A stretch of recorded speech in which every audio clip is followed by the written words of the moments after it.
Welcome to Mission Control Houston. Today, the Try and Prove It show will be conducting an integrated field test. The internet can speculate on all kinds of secret transmitter systems, but here on the Try and Prove It show, we have to prove it. Please set the hot queue to armed. System is armed. T-minus 5, 4, 3, start sequence, 1, 5. Nominal under pressure. And we are live. If you can hear us, please give us a 555 in the comments to let us know that you can hear us and everything is coming through okay. We have a pretty cool show for you tonight. It will be a little bit shorter than normal because we had a bit of a miscommunication about the B block, but that's okay. We are going to have US did 9/11 channel from X on tonight to share his theory. What we want to do on this channel is we want to talk to people who disagree with us, especially people who have completely different theories, who are all looking at the same information we're looking at, but in a completely different way. We want to remove our blind spots. We want to see things from a completely new perspective as many times as possible. That's what we want to do. That's what we're doing tonight. US did 9/11. I've been in contact with him for a pretty long time. I think Keli has been as well.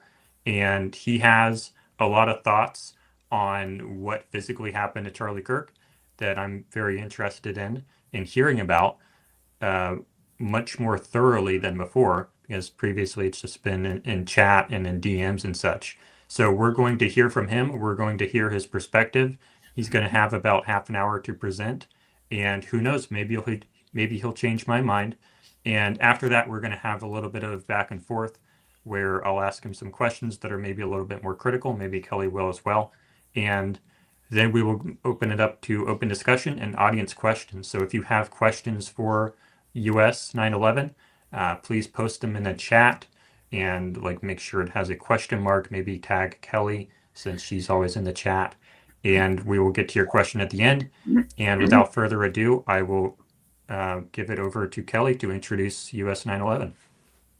Thank you so much, Jordan. Thank you all for being here tonight. Thank you, US did 9/11, for joining us.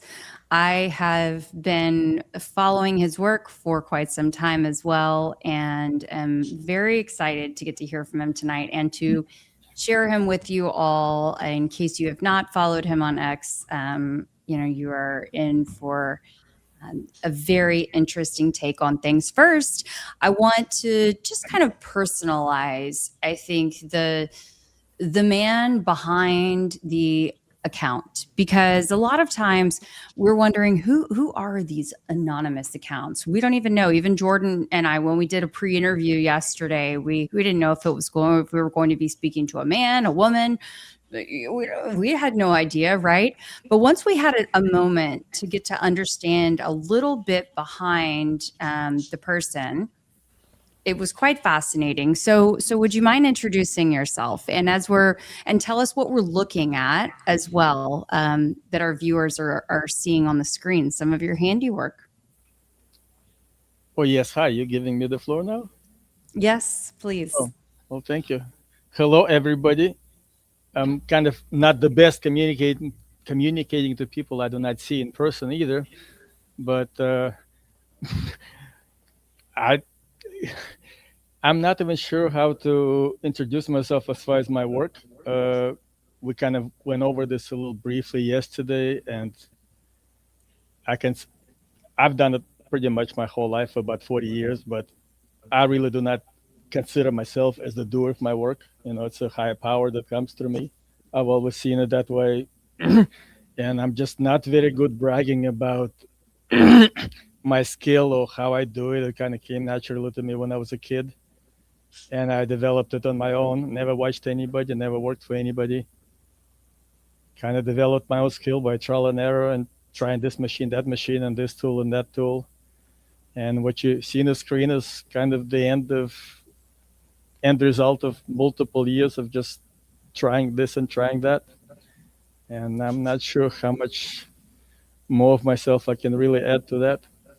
Well, the bottom line really is that you are by no means if I'm hearing you correctly, a cyber sleuth, a crime investigator, full time. It looks like you're saying this is your full time business, and your craft by He's an my trade, artisan.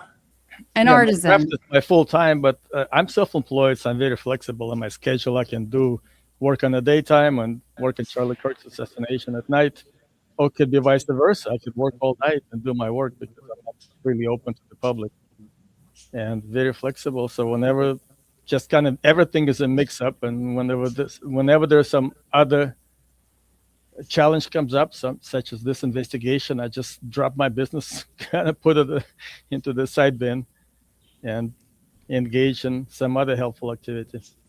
And one last question before we dive in. Can you tell us just what really compelled you to get involved in looking into the Charlie Kirk case from the beginning? And when did you get involved? Well, I got involved on September 10th. I don't remember the exact date. It was just, I realized it was not a regular assassination, and Tyler Robinson had nothing to do with it. And as you can see by my username, I'm pretty well versed in conspiracies. US did 9/11, it's just one of those. And I've been at it for like 30 years. So whenever I see a conspiracy, it's like instantaneous. It doesn't take me too long. I've seen it on September 10th that things were not adding up. And I just have my skill of having a good eye and good common sense. And I just realized that this is something for me to do. I was kind of drawn naturally to it. I didn't know what will happen on September 11th or 12th, or who else will be involved. Kind of naturally just started collecting information, and I really don't remember what happened from day to day. It was kind of just such a natural event. Nobody called me, nobody asked me to do it.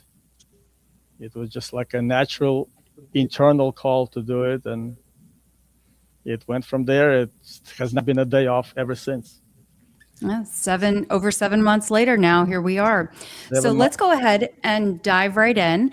Jordan, if you could begin, we're going to give you 5 minutes, Jordan, to present, start with your fake death theory and the science behind that, whenever you're ready.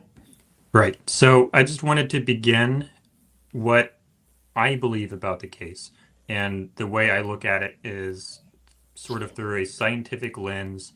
I think that we should make observations of what happened to Charlie Kirk and say, okay, this happened, then that happened. We observed this, we observed that. We need to come up with an explanation for what we see. And that explanation would be a hypothesis. We would say, we think it's this. That's our hypothesis, and we need to test that hypothesis.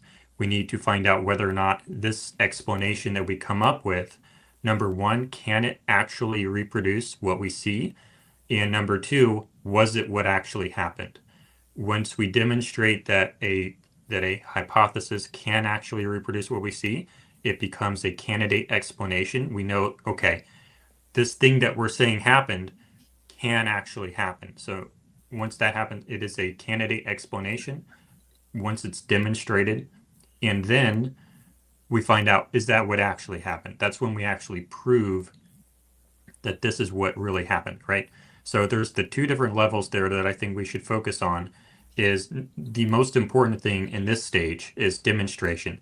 We can say it was this, we can say it was that, but we learn a lot more about the case when we actually go into a field, once we do lab demonstrations in order to find out, is this thing that we're saying happened, can that actually reproduce it? It's one thing to say it in a Twitter post or in a live stream, but to actually go out into a field and demonstrate it actually makes it a candidate explanation. And you can learn a lot about what explanations actually are likely to work and which explanations are not likely to work. So that's what I bring to the table, I think, is the focus on science and demonstrability. So that's what I like to focus on. And my physical work focuses on the faked death hypothesis because that appears to be the most capable of explanatory power. We can demonstrate it over and over again. I've done over 500 tests so far that strongly indicate that it is able to reproduce the observables. I actually buy real hardware, I build real systems that actually demonstrate the observables in order to make the faked death hypothesis a candidate explanation that actually can reproduce what we see. But it's still another matter whether or not it actually was what actually happened. So we're still trying to get into the candidate explanation stage. I think we're pretty close, but there's still a lot more work to do. We still have a lot of things to sort of fix in the tests to make it more similar to what we observed. But we made a lot of headway so far. So basically, very shortly, since I'm at the end of my time, I proposed that there was a CO2 pendant gun. There was a tube that went into a solenoid under the pants, and that has compressed CO2 gas that shoots a pendant up into a prosthetic right here in order to pierce the prosthetic so that blood can come out of the prosthetic. That's basically the gist of my hypothesis that I've been testing. And there's also a squib in the back that was supposed to go, but it blew air, but it didn't blow blood because perhaps it was too coagulated from the heat. That is the gist of my interpretation of the case, and I strongly prefer to focus on science. So that is my perspective, and now I'll turn it back to Keli. Thank you so much for sharing. I appreciate that. Okay, time for US Did 9/11 to present your explanation of what physically happened to Charlie Kirk. And we're going to give you 15 to 30 minutes. We're a little more flexible on time today. So we know you have brought a lot of receipts, as the kids say. So we are ready to take a look at those as well. All right. Thank you, guys. Yes. First of all, to the audience, I want to make sure they understand. I've never done one of these podcasts, so I might be a little bit stumbling. I'm sure that host will help me to come along if I stumble a little bit. So please forgive me if I look for some folder. I put everything I needed into one folder, but since I'm not very handy doing this kind of work, I may be stumbling because there are a lot of different files there. Also, approach to different audience is a little bit different. We have extremely unusual case, and I've been through a lot of various conspiracies in the past, and I've never seen one where we have a situation where there are two camps. One pretty much believes that everything was a fake and Charlie is still alive, and the second camp believes that everything was real and there was no fakery involved. And I may be the only one which stands in the middle and kind of believes in both. And that makes it very difficult to represent. Jordan, can you hear me? Yes. Am I coming through okay? You're coming through great. Sound great. So that makes it very difficult to represent. But since we have two different camps, and I think I know very well Keli's and Jordan's position, I think most of the listeners on this channel kind of are inclined to see it their way. I think maybe the best approach is to really show why maybe there are a lot of holes in that kind of representation. Although, again, I'm a firm believer that there was plenty of fakery involved. And I'm going to show you, before I even get to any kind of details, I wanted to show you I do not want to go in this direction a lot because most of you listeners already have this predisposition that there was a lot of fakery involved. I just want to make sure you understand that I'm also a believer in that. In fact, I have quite a bit of evidence that other people have not even covered. So I want to show you just a few images here. I do not want to dwell on that for too long, but just to show you a few images to tell you that I've been on the same page that there was a lot of fakery involved for about 6 months now. This is like not new to me. So let me just show you a few images, and I want to make sure that we all see the same thing on the screen here. Am I okay to go ahead and add you to the stage at your screen? Yes, please go ahead. Okay. One moment. Let's see. Jordan, I can remove your media from the screen. Yes.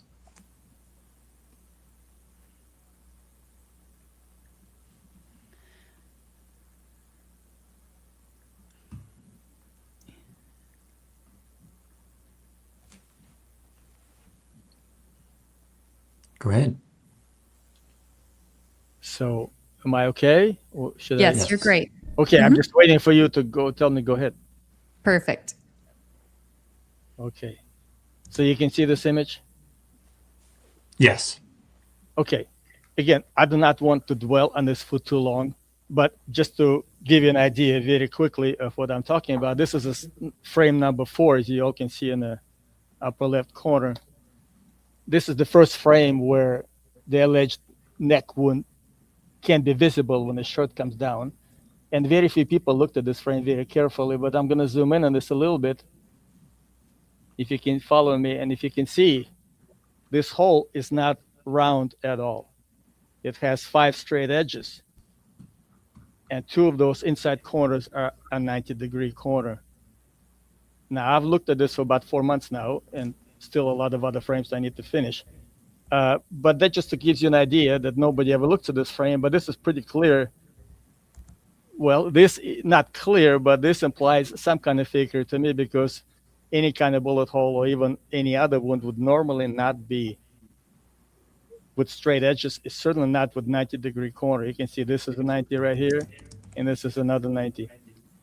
And I have not finished this work on these frames, but here I'll show another frame. I'll close this one, and another frame, which will be, that was number 4, and this is number 11. That object that you saw that was blocking the, hold on a second. Let me close this again. See, I'm not too handy with it. Let me. You're open. okay. You're okay. No worries. I'll have both of them open at the same time. I forgot I can do this. Okay, so this is number 11 and this is number 4. To me, it's a pretty clear there is some kind of a clear bracket. If you saw my work, I work with clear material. There are all kinds of clear materials you can find even at the Home Depot. Clear YouTube, clear buckets. They're made out of not acrylic, but some kind of plastic materials. I don't even know what they're made out of, but clear materials are pretty common these days. There's some kind of clear bracket, which I'm outlining here, that's sticking out from under the shirt, and the shirt actually makes a 90-degree corner here, double corner. There's one right here, and there's another. And it goes, so there's a bracket here of some kind, and that's what makes edge of that hole looks at 90 degree, because there's a bracket which covers it. Now that bracket stays there for about 5 frames till about frame number 8, and then gets ejected. It is no longer there after frame number 9. And I have not finished this particular field in inquiry yet. I have to work with a lot of frames. But this is the frame number 11, which you do not see that bracket there anymore, but there's another object here. And you can clearly see this object because the color of the shirt gets pulled away from the body. I'm outlining it right here. This is the outline of the color, and it's about an inch away from the neck. So this is not just a regular kind of anomaly. This is an object which clearly pushes the color of the shirt off the body. And I'll show you another image which shows, hold on a second, which shows what I think this object is. This is my own interpretation of it. I just edited for those who really have a little hard time seeing, but you can see the color of the shirt is clearly off the neck. And it stays that way for about 9-10 frames, by the way. So I don't want to dwell on the US, I apologize for interrupting you, but I want to ask a question as the moderator, because I think that this would be helpful for our audience, because we are seeing many different videos and photos in your presentation. Are they coming from different sources? And do you have those different sources, just so we know, or are they generally coming from the same source in this presentation? I'm not sure what you mean by the same source. I take all these images from videos which everyone has. I do not have those videos in this folder. Not just from the same video. Okay, that's okay. This I is just the wanted front. to... this is a front view video, which I cannot show the whole thing because it has a lot of gore images there, and YouTube would not like it very much. But this is the front view video, which everyone should be having it since September 10th. Where did you get this version? I downloaded. I had multiple versions of this, and I pretty much saved all of them. And I eventually started working with the one which was the clearest. I got it downloaded from X. There was all kinds of videos posted on X all the time. Okay, so you downloaded it from X. Yes, but this is a front view video which everyone has. It's not like I have some special sources. Maybe I should have clarified that, but maybe mine is a little higher quality than what everybody else has. And I had this in a lower quality as well. It's just after a while, I've sorted them all out and left the best quality I had in my file.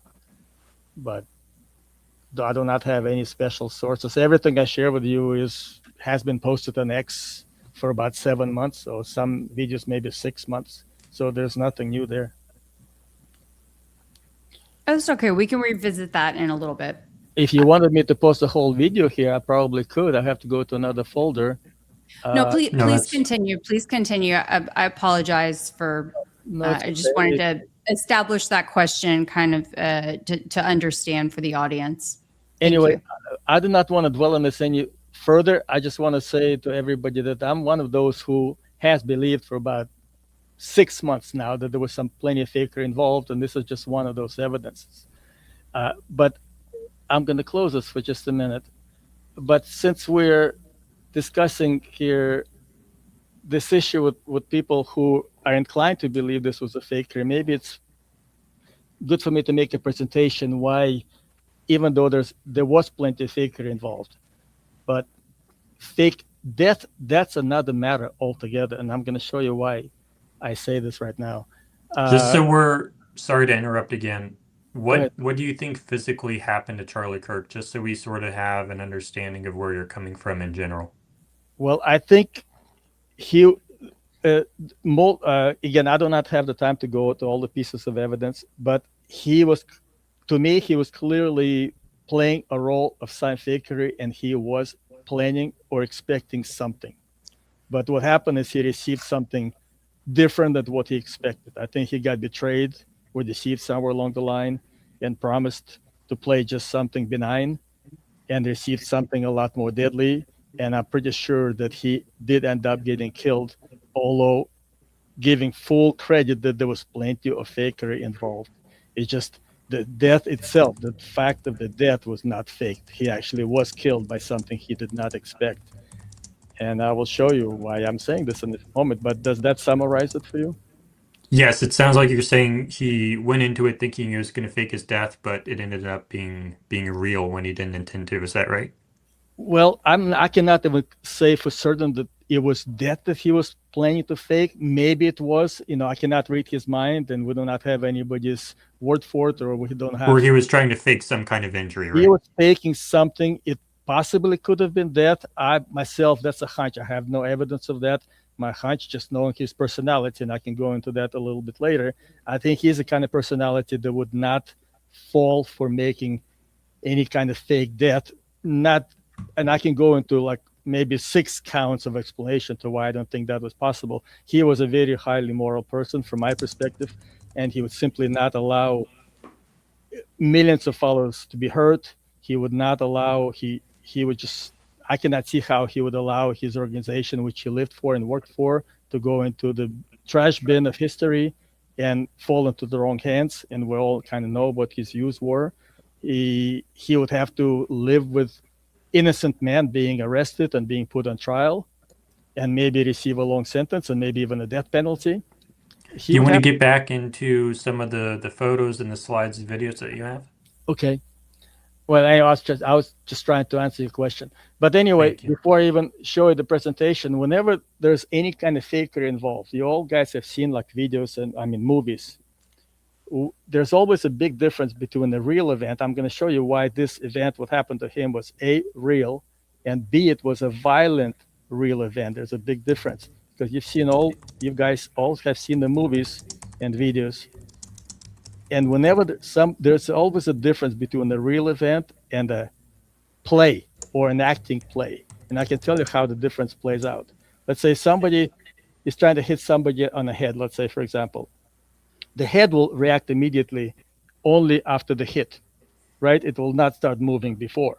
If somebody is acting a play, now if you look at it in a normal speed, you cannot maybe not be able to tell the difference. But if you slow the video down, if you have a privilege of slowing it down or looking at one frame at a time, you will notice that there may be no contact between someone's fist and the head at all. That's number one. Number two, if there's a contact that's very slight contact, you would not have a lot of deformation on the body which is hit. It'd be just like a touch. Now, if you look at it in very slow motion, third of all, the person who is hitting, if they use a fist, they'll have the fist decelerating. So they'll have a fast motion, and before the contact, the fist will be decelerating. Otherwise, it will be full impact. And the person who is actually hit, it actually would be the reverse. If there's a real hit, his body will start moving at full speed right at the point of contact and maybe continue that way for 1 or 2 frames and then start slowing down. If you have a play or fake play, his body will not react at full speed because he'll have to accelerate his head on his own. And his head will start accelerating to the full speed and will pick up the full speed, let's say in the 3rd or 4th frame. I'm not being specific here, but he will not be able to accelerate his head to the full speed on the 1st frame. So there's always plenty of ways, if you can examine any kind of video in slow motion or especially frame by frame, you can give me 100 videos of a real event, of some real fight, or a fake event, or a play, let's say an actor's play, the Hollywood, even a professional. Do you have something that you could show so we have a visual for the audience right now that you could pull up on screen so that way I'm just giving you, well, here's a Jordan's film. I'm giving you like a preview. So here's a Jordan's film. Why I'm giving you a preview. This is a Jordan's film. And this is, hold on, let me just double check that I've got the right version here. Can you publish that? This is a 2% speed. So when you look at everything at normal speed, it looks, it's very hard for human eye to catch the difference. But now we're going to look at it at 2% speed, and I'll show you why this is not a real event. Well, maybe to some extent real, but this was a play event. I'm going to stop it when I have to. Oh, that must be that one. Well, I stopped it. There's your frame number 1. Event did not happen. You see, Jordan? You're already grimacing a little bit. That's a frame. That's a frame number 1 on the film. That's not a frame number 1 on the event. That's 1. 2, event did not happen yet. You see, you are in anticipation of some event. There's 3. So there's a frame number 4. So you have about 4 frame. You missed the event by 4 frames. You start grimacing 4 frames before. So you can, and I want to tell you something else that you probably practiced this and played it, tried it 100 times, and you probably picked the best one.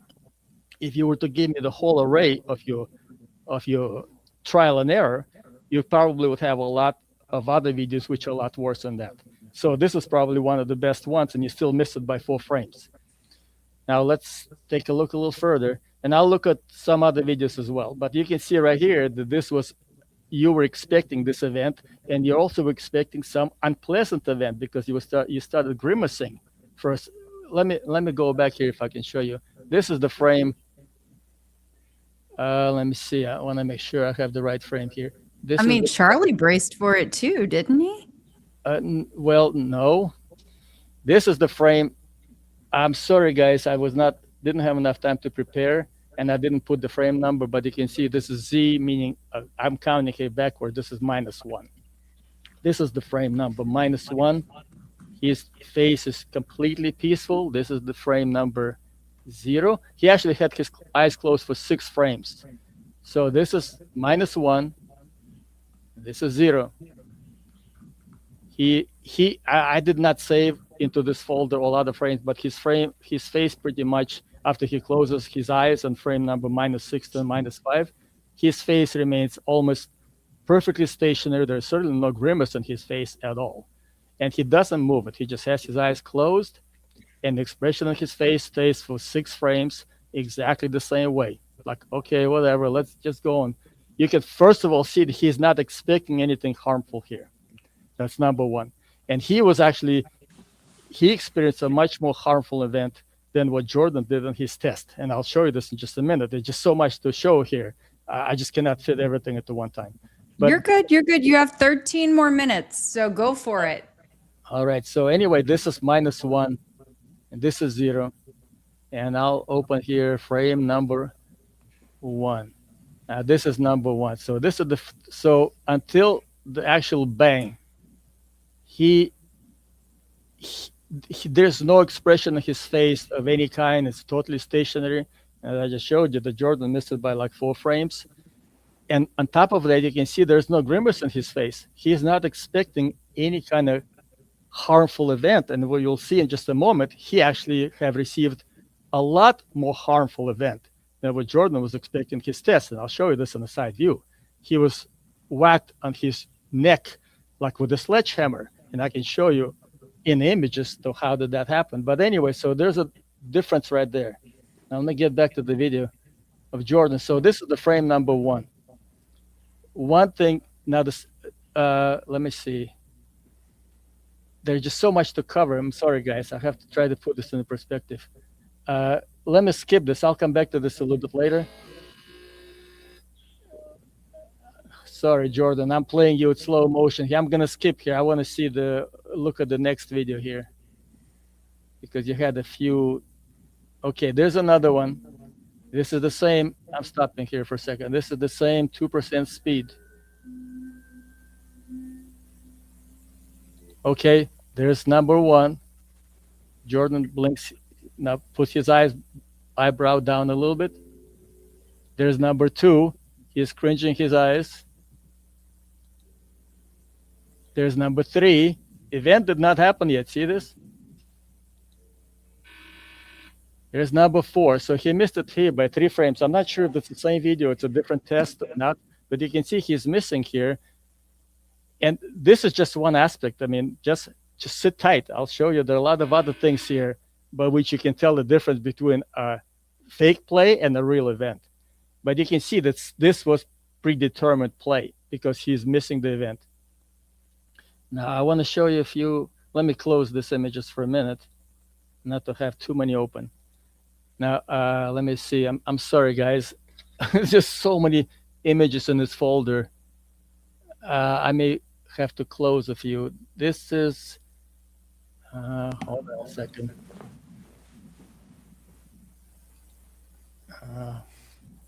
Just stick with me for a second because there are a lot of.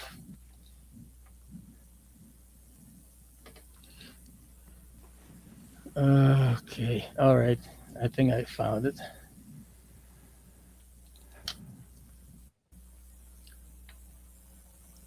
Okay, so here we have, this is frame number 1.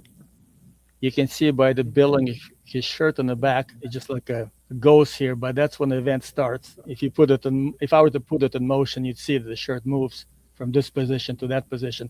Do you guys know why sometimes images look like a ghost images? Do you understand the photography of a very fast moving event? Or I need to explain that to the audience?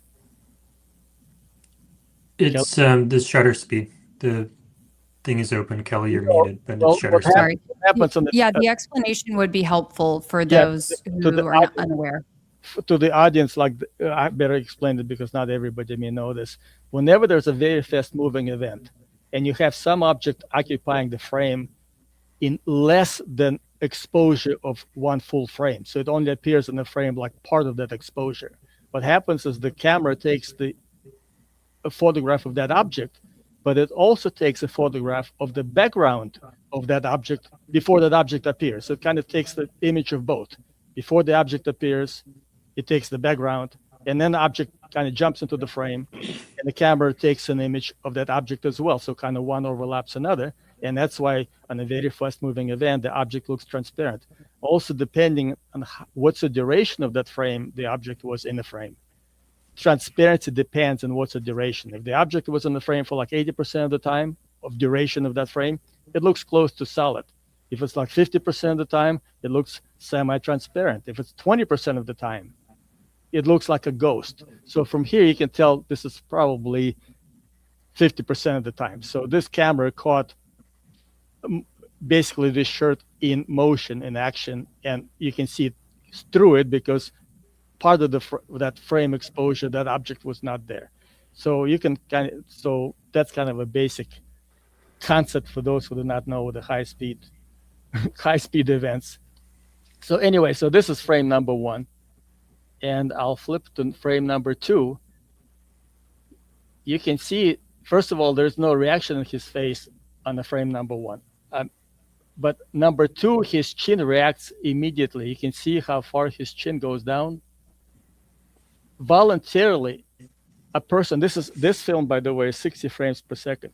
You cannot move your chin down or react that fast. His reaction was instantaneous. He did not wait for there's no reaction time delay here. And also his chin goes down from frame 1 to 2 and further down to 3. Don't forget, this is not like most of other videos. This is 60 frames per second film. So this, from the difference between this frame and this is about 1/30th of a second. So this is 1/60th of a second, another 1/60th of a second. So 0, 1, 2. But between these two frames, I'm removing the frame number 1. That's 0. I mean, this is +1. I'm sorry, guys. This is +3. So this is 1/30th of a second. Can you see how far his chin went down? A person cannot move body that fast, and 1/30th of a second is 300ths of a second. A blink of an eye is about 1/10th of a second or slower. This is 3 times faster than the blink of an eye. If he was trying to move his chin voluntarily, he could never react that fast. That's just not possible. He reacts on the frame number 1 on a 60 frame per second film.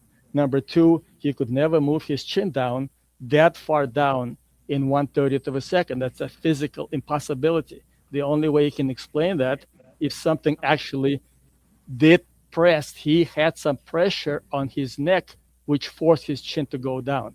It was not his own reaction of bringing his chin down. You cannot bring it down that fast. Something, whatever the subject is, you can see it from the front UVU camera review as well. But whatever this hanging over the shirt, we can discuss this later of what exactly this is. But this object is physically pressing on his neck. That was what forced his chin to go down. So I'm going to return to Jordan's film in just a moment, because in Jordan, you do not have anything pressing on your neck, or at least not until the shirt goes up. Your neck stays clear from the front and from the back. So you kind of reacted basically to the bang or whatever happened on your chest. But Charlie brought his chin down because something was pressing on his neck. So you're doing a test which is completely kind of, maybe proves a concept of what happened under his shirt, but it does not prove any concept of what actually happened to Charlie himself, because your neck gets unaffected. It stays clear. I can play a little video for you. Let's see. Okay, this was frame number 1. I stopped it here. This was your frame number 1. There's your frame number 2. You see your neck stays stationary. There's 3. Well, now it covers, but you can kind of still see the tip of the neck. Your neck is really not moving, meaning you were really not experiencing a very violent event here. And you still are grimacing. Look at the grimace in your face. And you were expecting a violent event. Now you can imagine if you extend this to something, where were my images? To something like this, where something like a sledgehammer whacked your neck. And not to mention just the neck, but this, men have another example. If something were to press that fast, this is 1/30th of a second. That's a very fast motion. If something were to press that quick on your neck with that kind of speed, that alone can kill you, or if not kill you, certainly just injure you. So if Charlie was expecting that, he would certainly be grimacing a lot more than you were, because this is a lot more violent event. There's no way he could have brought this chin down on his own in 300ths of a second. This is simply physically not possible. And I'll show you another frame. Let me go to your video here. Like, this is frame number 3, right? Hey, US. Yes. Do you want to spend all of your time just debunking mine, or would you like to continue presenting yours? Like, which one would you prefer to do? because I think your time's limited. Well, that's why I said there's a lot that represent. Well, first I have to establish first that his event, that what Charlie went through I did say from the beginning there was a lot of fakery involved, but I also say his death was not faked. So I have to establish first that the event that happened to Charlie is not a fake. And the only thing I have to compare it to, I don't have to compare it to your video, but I mean, you posted this yourself today earlier, so it's a very good comparison because other people don't have anything else to compare it to. Sure. So I can skip to what I think, but I think what do you think happened? Let's lay it out like concisely and let's use the next 3 minutes to lay out what you believe happened. Okay. Well, let me pull up another. Okay, let me see if I can pull up the right frame here. See. And then don't worry, we have more time from there in our back and forth cross-examination and whatnot. There's more time, but just so that way we have that baseline of specifically what you believe happened. All right, to Charlie. Well, let me explain what I think has happened. Now, this is the frame number 1. And this is the frame number 2. I'm not going to refer back to your video again. Well, let me just refer one more time. Any kind of real event. Now, let's look at the front view. What's happening in the real event? You can see a continuation of the same event. This is your frame number 1. You can see wrinkles. I'm going to refer to a Charlie Kirk's image, which is completely different, but you can see all the ripples here. Any kind of natural airflow will result in a fabric rippling like this. Now you have frame number 2. You can see it's a continuation of the same event. It kind of started here, it goes up, so that's a frame number 2. This is the frame number 3. You can see wrinkles kind of continue. Now with the Charlie Kirk, you have frame number 1 has no ripples of any kind. This area is completely flat from this end to this, from top to bottom, and from this end to that. And in fact, since we're looking here at 3D, chest is kind of more or less flat, but it goes over the shoulder and it retains its flatness over the shoulder.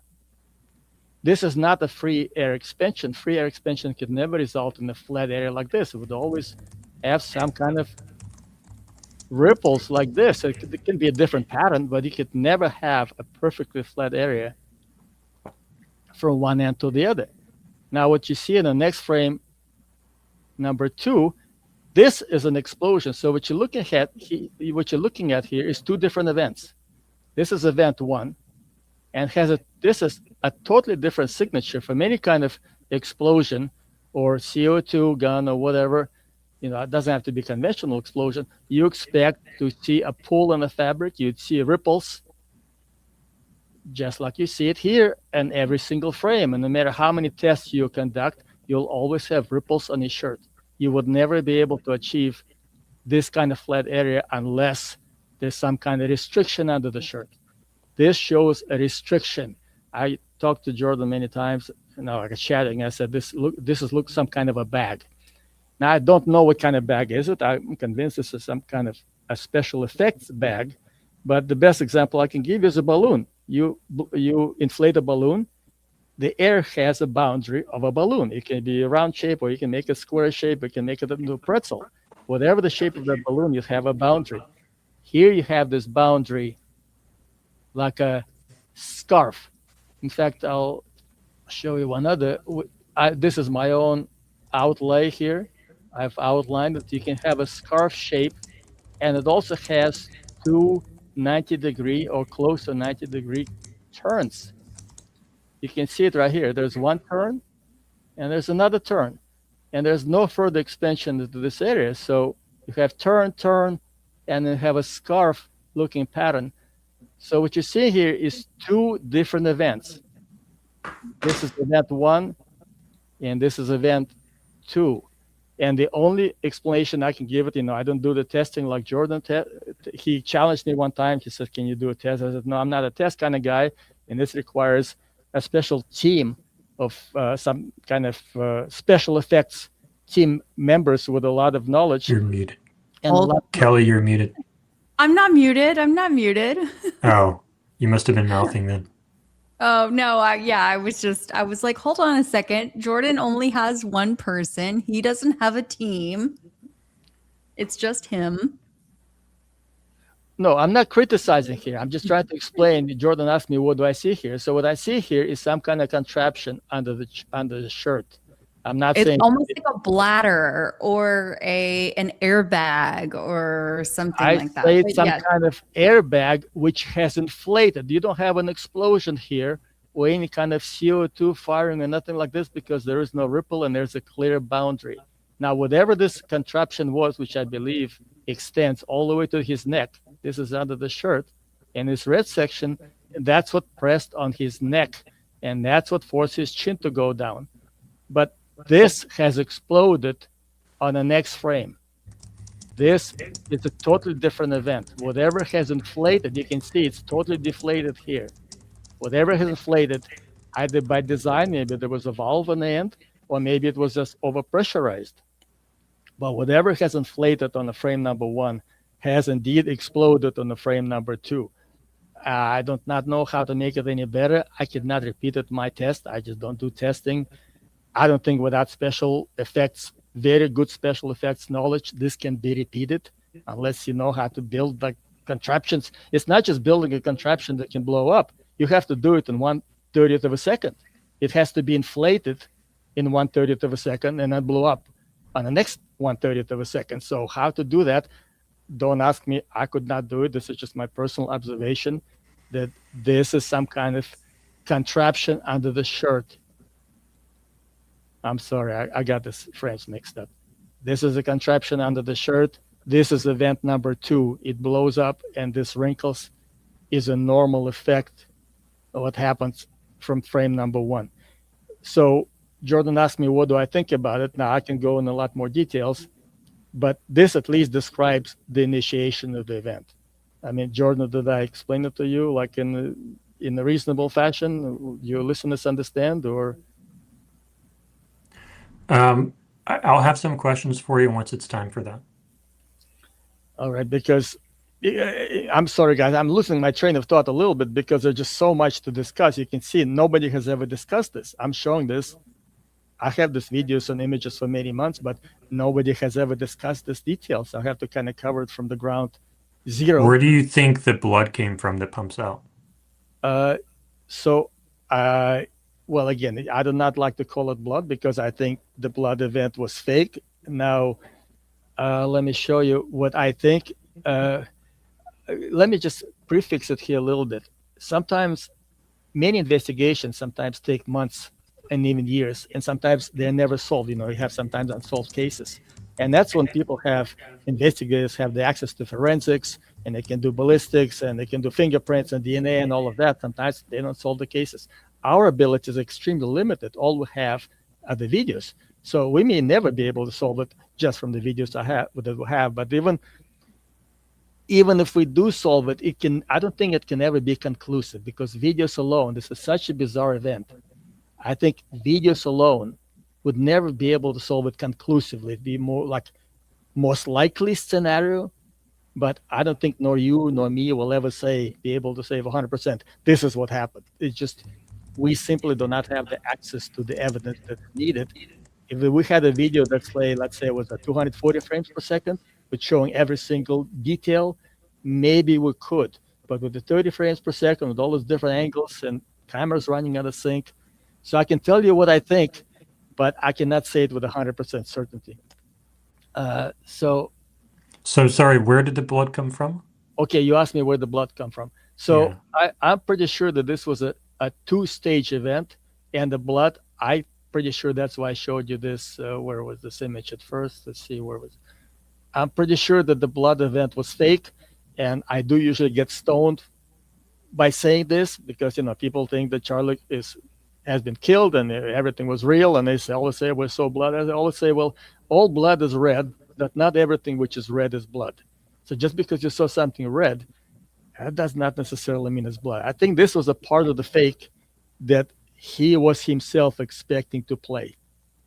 I don't think that's what killed him. I don't think that's what hurt him. I think all of this was a part of some kind of stage event. And what actually, Where did the blood come from? what do you mean? Whatever stuff was coming out of his neck? Yeah. Well, let me show you. Let me hold on a second. I'll show you this. Where is this video clip?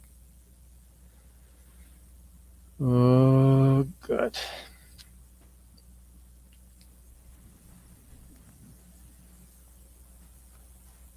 Sorry, guys. I don't mean to.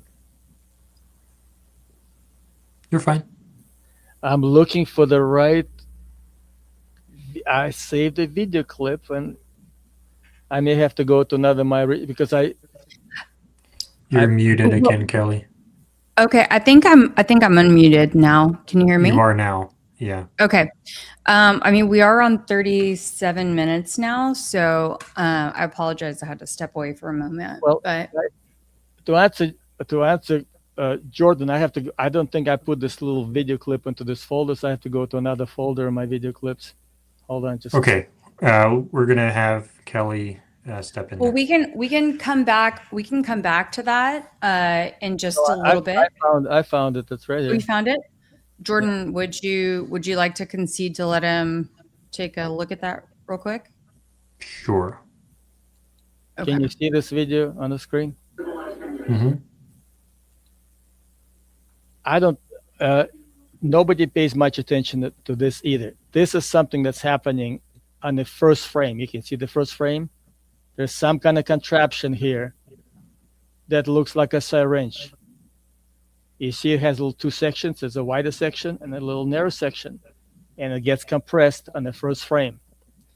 Now, I'm not sure what this is. I'm kind of guessing here, but I know in 6 months since this video was posted by Blake, the original, and I have this video for about 6 months, nobody but me ever discusses this. I might be wrong. Anybody who wants to give me their input, that'll be fine, but I cannot think of anything other than some kind of syringe that gets compressed. Okay. Let's go back to Keli now. Okay. So thank you so much, US 911. I appreciate you so much for sharing all of that detailed information. I think it's time now for us to do a little cross-examination. Jordan, if you would like to start with a few questions. Sure, I'll respond to some of that first. So the delay anticipation stuff you were talking about earlier, where you're counting 4 frames, like when I start doing this, it's kind of hard to do it with when I'm trying to talk at the same time, but I brace for about 4 frames before the event. But you have to keep in mind, I'm using this little button here. I'm pressing that button in the center of there in order to activate that. I'm activating it myself by pressing that button. So the sort of dynamics there are very different from if someone else were pressing the button. So 1 frame of anticipation, maybe not even anticipation. When you look at the field test that we did this past Saturday, or no, I think it was Sunday because we scrubbed. Yeah, it was Sunday. There's no anticipation frame because I'm waiting for it, and there's a little bit of a delay because I'm waiting on a computer. The computer is pressing the button, or I pressed the button, and then there's like a 2-second delay, but I counted the delay wrong, so that whole problem doesn't exist. No. It just entirely depends on who's pressing the clicker, whatever. So I don't see that as an issue. And then, yeah, the clicker, and then the puff of air in the back, I actually did reproduce that pretty much exactly, that exact same sort of misty effect with the shutter speed of the camera. We reproduced that pretty much exactly last Sunday. So, and then I will ask you this now. How did you determine that I cannot move my head down fast enough? Or how did you determine that I can't move my chin down fast enough? Well, I was not replying to you specifically because I know the blink of an eye is about 1/10 of a second. So unless there's some kind of force exerted on the neck, somebody, I don't think that you ever reproduce anything where you can move your chin down in 1/30th of a second with that kind of amplitude. Especially you have to, there's a zero response time. He starts moving it down. Well, on the first frame, so there's no delay. So something goes off. Basically, if you are expecting somebody else to push the button, and here you're expecting somebody pushes it, and it's actually easier for you to respond if you push that button because you know when that moment happens. If somebody else is pushing it, especially you in the middle of a question, Charlie was answering a question, so it's very hard to do any kind of countdown or anticipation when you're actually talking to the crowd and the public. You're engaging the public, so there's no way for you to know exact moment. Charlie's response was zero. He started Okay. moving down on the first frame. What tests did you perform and at what frames per second speeds in order to determine how fast the head can come down with I just honestly- normal, excuse me, with Okay. just normal, just moving it down by yourself? Jordan, like I said, I'm not a test kind of guy. I'm like a common sense kind of guy. I can tell you that nobody will ever be able to produce a zero-time response if somebody else is pushing the button. How did you determine that? It's just kind of common sense. Isn't testing common sense? No, I have not done any. I have not done any testing. If somebody, But it's common sense. Like if you're going to make that assertion that this cannot be done, everybody has a neck. A lot of us have cameras. Have you asked, if you don't have access to a camera, have you asked anyone else to do that test? Wouldn't that be common sense instead of just speculating? you mean for me try to react? Yeah, like wouldn't it be common sense to actually test that out and try it? I did not think of it. It was just not a point of contention for me. Since you're kind of challenging me, maybe I'll try to do something like this. Nobody ever challenged me. And to me, this is just a common sense that person always has a lag, a little bit delay in the reaction time if he does not know when something goes off. You cannot have a zero-time reaction time. This is especially when that moment is not known. If he was not pushing the button, he did not know at that moment frame number one would happen. So how a person responds without a delay, not knowing when that moment comes? Is it possible that him moving his head down is the trigger? I'm sorry, his head moving down, hitting the trigger with his moving. Is it possible that there's some kind of like inertial thing in his head, or maybe there's some kind of wire or some mechanism that allows him to trigger the device by doing that real fast? I did not think about it, but as far as actually triggering it, there may be a possibility of that. Yes, I mean, we have so much electronic kind of stuff these days. Some motion, assuming somebody had activated that device because he could have set it off at the wrong time very easily by moving his head at the wrong moment. Yeah. So if Okay, somebody, so that's a possibility. Perfect. yes, that's Let me probably- ask you this now. So you propose that there's an airbag on his chest in that initial frame that I think is called by some people the cavitation frame. How did you determine that an airbag going off on his chest is going to cause his neck or his chin to go down and not up? Well, let me see. Look at the frame. If you just try pressing, it's like a natural reaction. If you try to press on your neck, just kind of slow. If you put your hand on your neck and you try to press on it, you'll see that your chin goes down. Just if you try to press on your neck, it's kind of one motion will just follow another. You don't even have to hit yourself. Just try to press. Kelly, is your chin going down? Mine's not. No, and just full disclosure, I was doing this even before I heard the desired outcome. So, And your chin is not Before you going heard what? sorry, I was I was already making the motion before I Oh, heard where yeah. he was going with it. So, yeah. It just my kind of chin- smushes.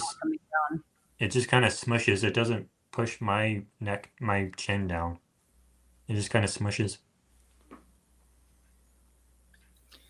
Well, we can look at that later. I mean, to me, that was like a natural. Of course, you pressing very lightly, If Now, some, I'm sure if there was like Yeah. a mall A axe, massive force. then Yeah. that would force it down, but not just like pushing in your neck.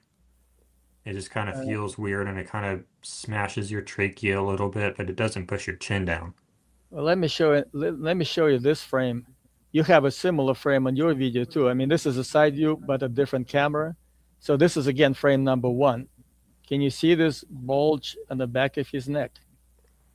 It's really not Mm, bulging. If you look at it just by itself without considering anything else, this actually could be an effect of a bullet because people say, well, the bullet hit his spine. I do not subscribe to that. I don't.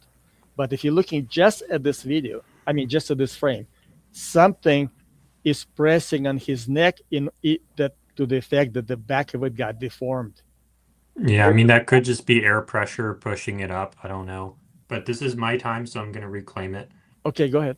So if there's a balloon or some kind of airbag or something on his chest, what's the purpose of that? Well, the purpose I've seen is to pull the shirt up. Something had to conceal what has happened there in the frame number 1 or 2 or 3 because nobody knows what happened to that wound mark until frame number 4 until the shirt comes down. I think If I'm the crime scene designer, if I'm designing this effect, whatever it is, why am I going to put an airbag on Charlie Kirk's on his chest? well, how else do you push the shirt up to cover up what's happening on the neck for the first frame or 2? In other But words, you showed us two different frames. One is the cavitation frame where it kind of sort of looks like there's an airbag, but then Mhm. there's a different frame that you're calling a separate event where the shirt pulls up. So you're saying those are two completely separate events. So I'm asking you, what's the purpose of this frame? Well, because Because the purpose of the this frame here is pulling the shirt up, but what's the purpose of the air balloon frame? how else you gonna pull up the shirt? This had to be in order to cover his neck, whatever was happening in his neck that had to be Yeah, covered for the first frame. right. So And you're saying that's a different system from the frame before it, correct? yes, I see this to Okay. be 2 different events. This and Okay. this are 2 Okay. different events here. So what's the difference in intent between this frame and the other frame? It's the same intent, but basically it serves to the same purpose. You have to Okay. inflate something before it blows up, right? It has to be Okay. inflated So first. go back to the other frame, please. Which one? This frame here? Yes. Is that lifting the shirt up to the neck? No, but whatever the contraption. I'm sorry. Hold on. I keep skipping it. But whatever, if this was some kind of contraption, and this is the leading edge of it, which presses on the neck, it does cover whatever is happening in the neck. This part covers it already. Well, it doesn't look like it's covered. Well, we do not see the. Well, it actually what you see here is his chin. If you were to draw a straight line from this point to that point, I think that would be a leading edge of this device or contraption. This is his Okay. chin covering it. So this contraption does not have this shape. That's his chin covering it. But from Okay. this point, So if the whole purpose of the airbag is to just cover the neck, why are you saying there's two different devices? There's the airbag and then there's some other device that's responsible for the other frame? no, it's the same device. Which that airbag, it either had some kind of valve on the end of which was designed to explode. I mean, deliberately it was pre-designed that way, or it was just overpressurized. One way or the Yeah. other, it exploded after the frame number 1. Would you be surprised if I've replicated pretty much this exact frame just using the CO2 pendant gun?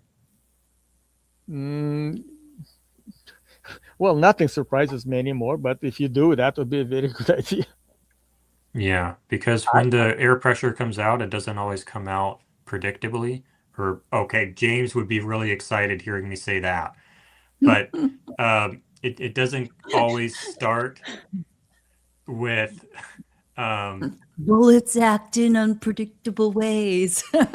it doesn't always start by pushing the freedom up in the very first frame. Sometimes you capture a frame where it's just the shirt expanding.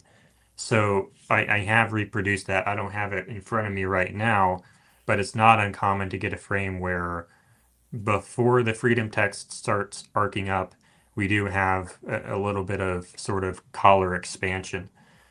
So I think that that might be a better explanation for these two different frames, and that's because we have a very clear directed energy coming directly upwards, starting under the D for freedom. Oh, geez.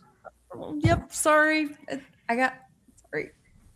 And I think since I can demonstrate that and repeat it, that's probably a better explanation for both of them, sort of in a more cohesive explanation rather than saying maybe it's two different devices. And I still don't understand why we would use an airbag in order to do that when just in practice it's much simpler to use a CO2 pendant gun to push the shirt up to the neck. What do you think? Well, to answer the question why this will lead us to another rabbit hole for half an hour, I'm just so far covering the evidence. And let me show you one other image here, which Well, it's not a rabbit hole. I mean, that's what I demonstrated in the lab. But let's go to another question then. Is this still on the same topic? I just wanted to show you his neck here. I already showed you this image with as far as the mark, but look at the neck. Does this look to you like the regular width of the neck? I would have to compare it before and after. I don't know. Well, this is, let me show you his normal width of the neck. There are a few Well, that's a different camera and a different angle, different lighting. Can't use that one. Yeah, we can't use these. These are different cameras, different lenses. But just the width of the neck, you can easily see. His neck here is not the regular width. Something is expanding this neck, and it stays that way for multiple frames. I mean, I'm not going to grant you that, but even if I did, that could easily be blood pumping through an appliance, through a prosthetic, right? Yes, it could be, but I'm saying something is happening here in his neck, which is not, I'm not determining exactly what at this point, but something is going on with his neck here. I agree with that. Okay, let's go to my last question here. Okay. You were talking about the syringe. Can you pull up that photo? Hold on. I think I had it on video. It's we not go, on the or the photo. video. It's on the video here. It's compressing here. Hold on a second. It's this device, whatever this is. I'm taking off my dress shirt, whatever, so I can sort of demonstrate what I think's going on here. If I can get this off. I am wearing the exact. Have you heard my story about Charlie Kirk's shirt? About which shirt it is? Are you asking me? I'm not sure. Yes. Yes, I'm asking you. You asking me if I know what kind of shirt he had? Yeah. Well, I've seen it on you. I do not know exactly what kind of shirt was it. But... So this is the exact same shirt Charlie wore. It is a Carhartt Force Sun Defender tee, ordered through Graphic Goat as a sample order. So this is the exact same shirt that he wore. Right. So we have identical sort of ballistics there. And I'm going to get also the exact same microphone here.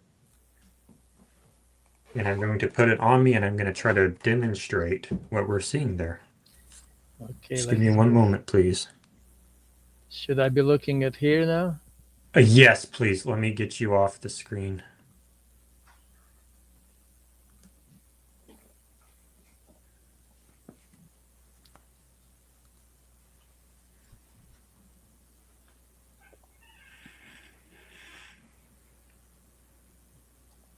Okay, can you see me? You should be able to see me now. I can see. And this one doesn't have the freedom text because I just haven't talked to the guy yet. I have the other one in the other room, but this one is actually the right size. But Keli just got a lot shorter.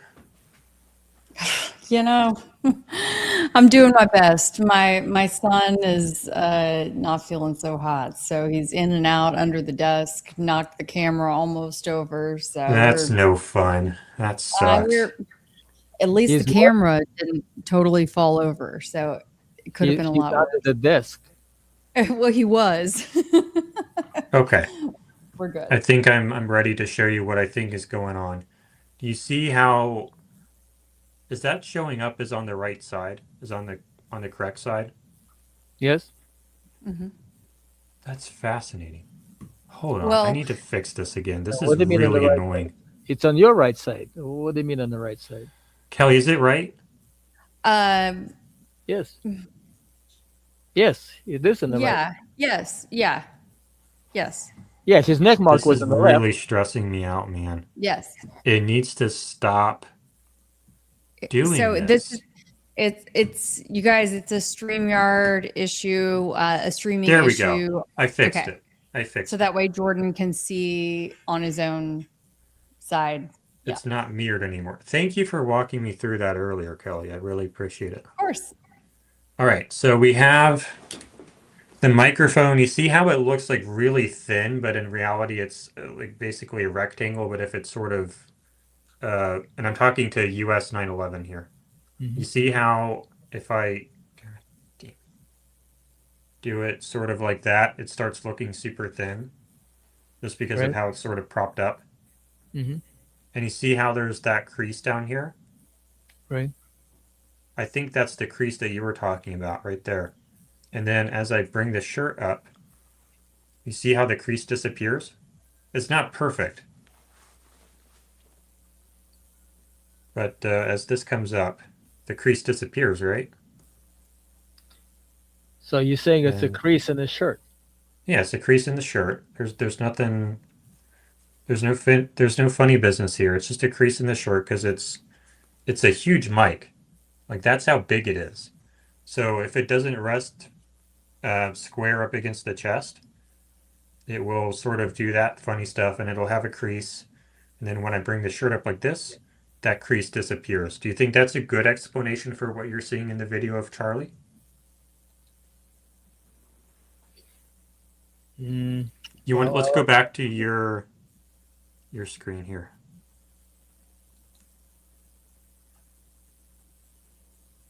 Well, if you can see, it's not this line. Can you see it? It's not preceding. It's like in front of it. Oh It's yeah.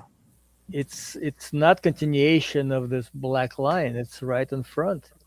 Yeah, it's in front of like And how do you have it on your? Let's see. How so you have a continuation from your black from the microphone. You have a continuation with a line. That line comes right in front of it. yeah. So I don't.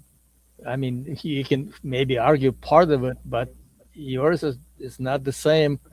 Plus, let me show you one other image. Not to mention, you can see the extension of that line on the back as well. Hold on a second. When Charlie's about to But be jumped, you see this here? well, That that's just a random crease, man. Who knows what that is? his shirt looks pretty stretched here. This is exactly from the same area. You know, that's his armpit raised. It goes from Yeah, the I have chest no area idea around what the that back. is. Hmm? I have no idea what that is. Well, to me, this is some kind of a tube. I I see mean, this. it could be, but it could also just be one of these you can't see, but can you go back to my screen? To your screen. I'm onto this one. Oh, here, you want me Yeah. to Is it possible it's just like you see all just to these click creases here? on you, Jordan? Solo? Yeah. I guess Here you so, go. but you see how Yeah. many creases there are just randomly coming up? Isn't it possible that that's just one of those? Well, it's possible, but I've looked at it for God knows how long. This does not look like a crease because this whole shirt is stretched here. There's just I can't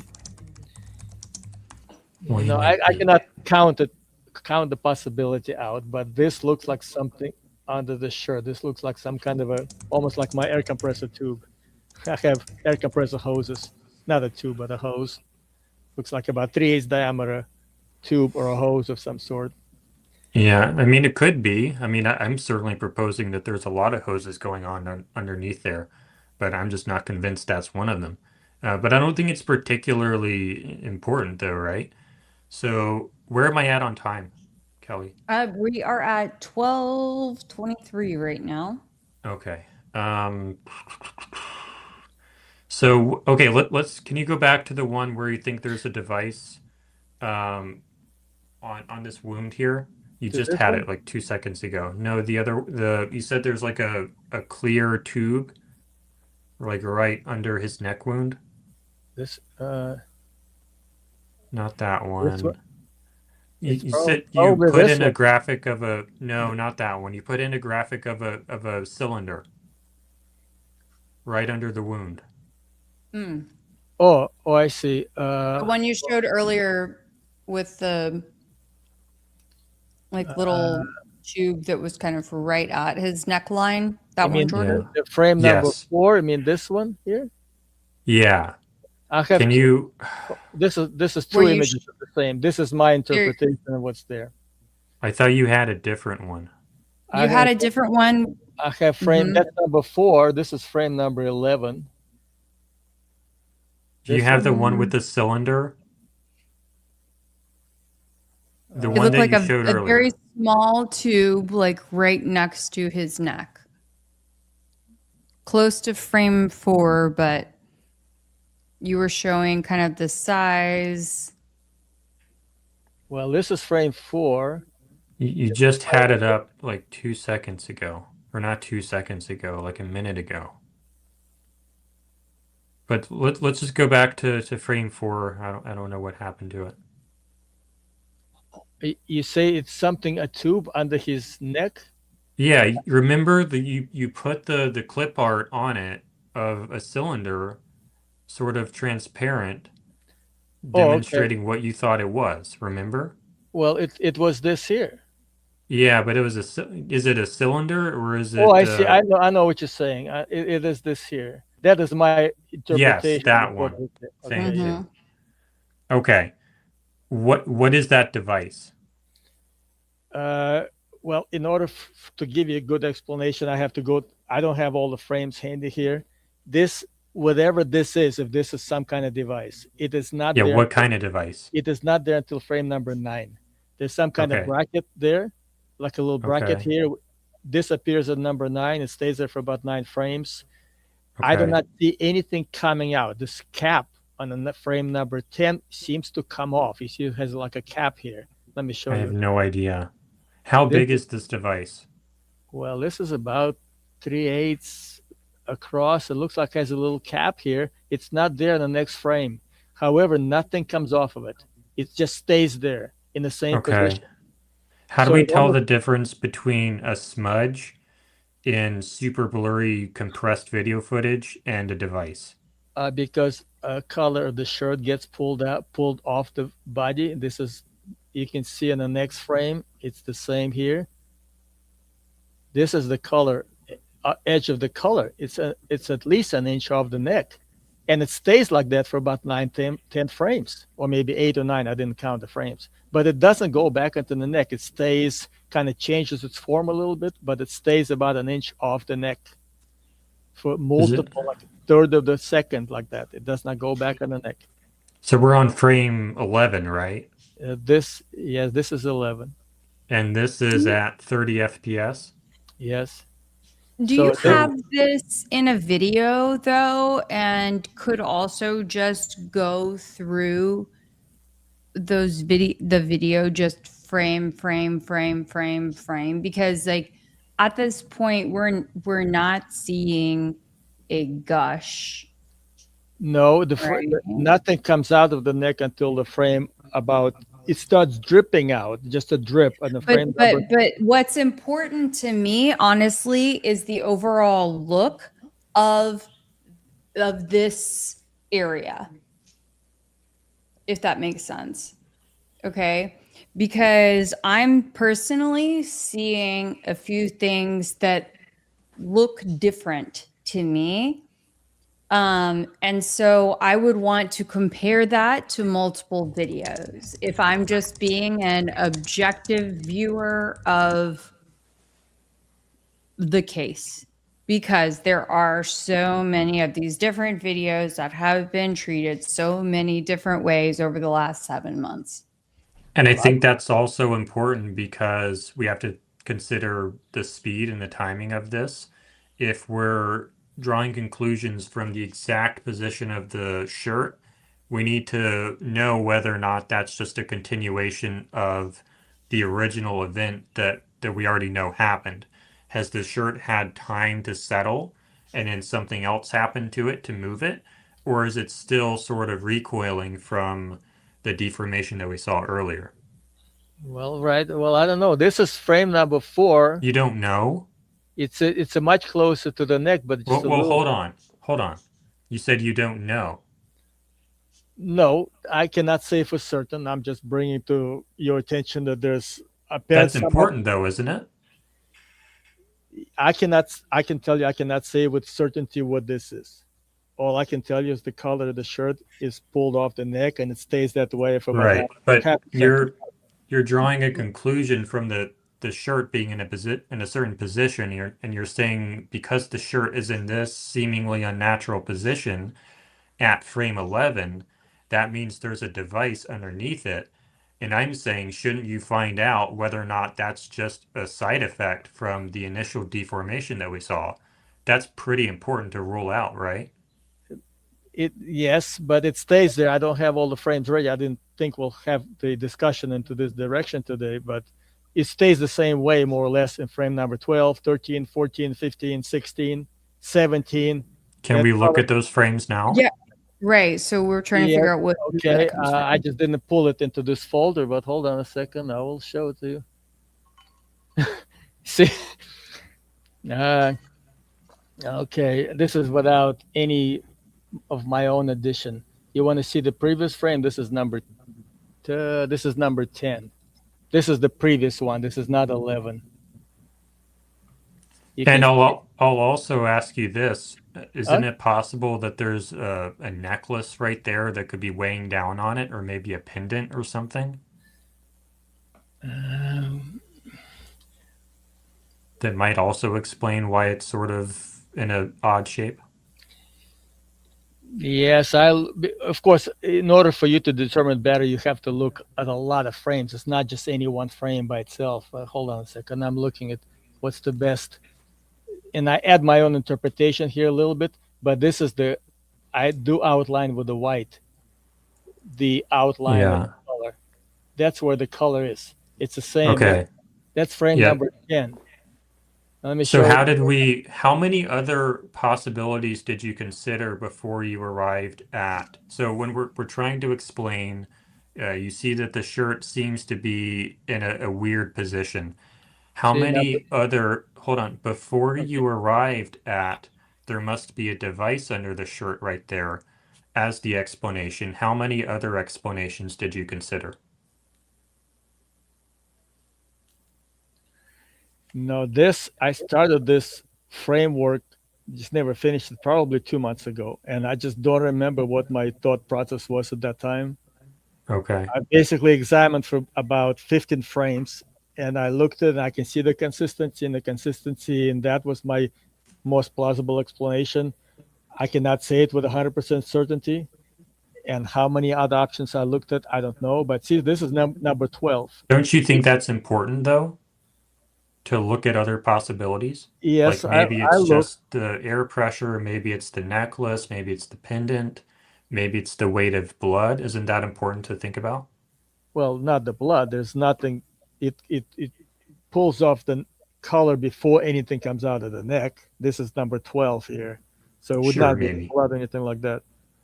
And you'd been on this theory for longer than a couple of months, though. You've been on it, right? Yes, but I did not discover that frame number 11 till about 11, whatever this was. Let's see, this is 11. Yes, I've been on this concept before, but I did not discover everything started on the shirt movement from this frame. When I discovered number 11, I said, "What the heck is this?" That's my own additional here, but the original, where's the original? I don't even know where the original is. This is this is the original. I discovered this and I thought, oh, what the heck is this? And that was about maybe 2.5 months ago. And I've been stuck on this and got distracted with other things from one thing to the other. But I did not know before that. Where do you think, I asked you this many times before and I never really got an answer. Where do you think the blood is coming from without going into any other topics, just a location like an XYZ coordinate? Where do you think the blood is coming from? Okay, if you look at the next frames, which I'm not allowed to show here, whatever That's not a comes, coordinate. Huh? Where is the blood coming from? everything comes out from this opening. Right, Nothing but comes okay, from where is the blood stored? or where the store, where that's what I was trying to explain to you, and we kind of went on sideways. I think the blood, whatever was coming out, was a result of this chemical reaction. I A think chemical reaction? I'm pretty sure it was. You know, they have some elements How did you determine that's a chemical reaction and not a crease? big because that was even 5 6 months ago. Because I see something inflating here is a continuation of this device that I thought gets compressed. So one thing gets compressed, and then next frame or the same frame, everything gets inflated, starting from this point. Nothing gets inflated in this direction. Everything goes from here like this. So I thought the all process, all action started from this device, because the whole motion goes from here to the shoulder. And I might be wrong. Again, you know, I cannot do this kind of testing. This is some special effect. This somebody can do testing. They need to have special effects knowledge. Do you have any examples of special effects technology that is remotely similar to this, No, what you're sir. proposing? No, Okay. sir. But I do know they have all kinds of stuff today in the special, unacknowledged special operation projects that we cannot even dream of. I But do how know can we reason about that if we don't have any examples of it? I would never be able to get demonstrated proof to you. That's just my observation over many, many months. And if I have to live with no proof, that's just the way it is. I cannot provide you a test for this. So how can you know if you're right or not? Could, like I said, I could never know for sure. Okay. Maybe something else will come up, but they will clarify it. All I just know that this was I discovered like 6 months ago, as soon as I saw the video. And every time I see new pieces of evidence, such as this little hose here, a looking hose, okay, maybe not a hose, but a pipe of some kind, it kind of Let me tell you this. When I did tests back here, I want to star this comment. When I did tests with a pop-up device, I actually tested this out because you actually can test these things. You don't have to be a Hollywood expert. You don't need any experience in any of this stuff at all. You can absolutely test this stuff. And I did that. And for a while, I was thinking maybe there was a little pop-up device here. And I actually demonstrated a pop-up device on some of my tests with my mannequin back here. And what I found through demonstration, through testing, was that if there is a pipe down here that uses air pressure to expand and pop up into the wound area, let me get you back off there. If there's a pop-up device under the collar here, number one, it's extraordinarily difficult to hide it when we have all these high resolution photos. It has to be extremely small and low profile to not be seen. So that's your first problem. But then your second problem is when it pops up, it's going to shoot the blood up because the hose is pointing up.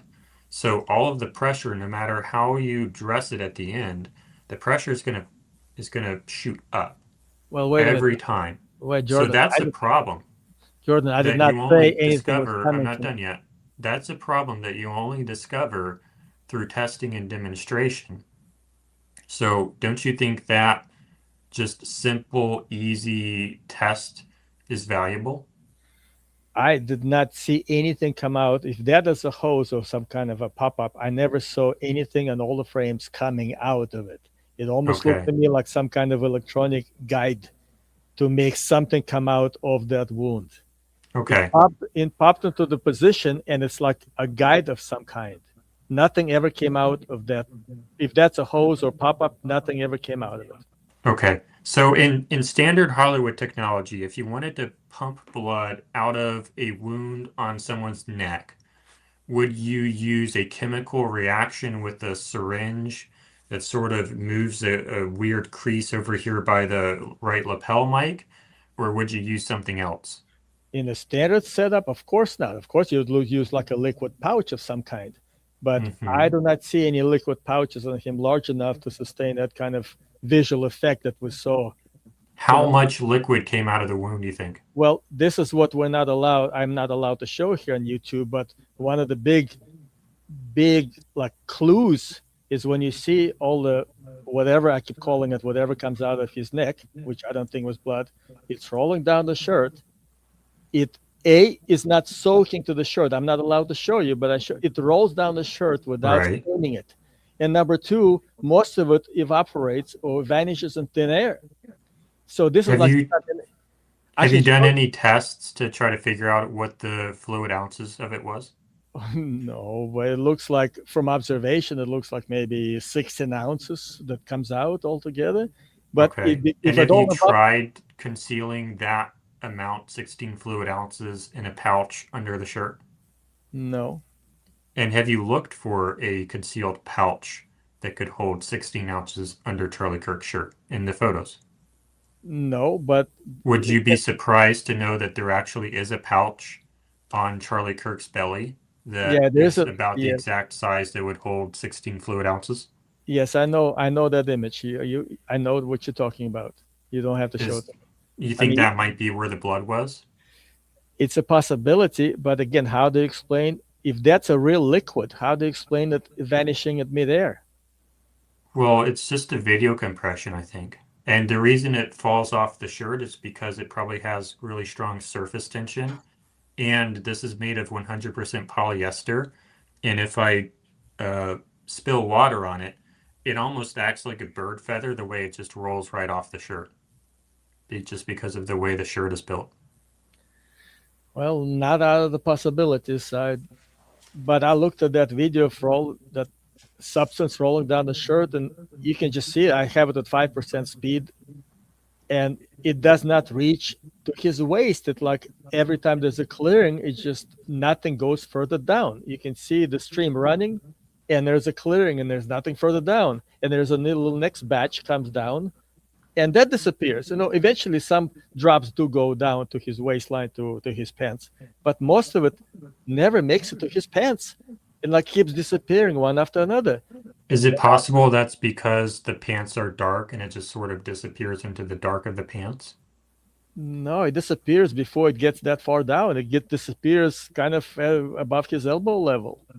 I have a video Yeah.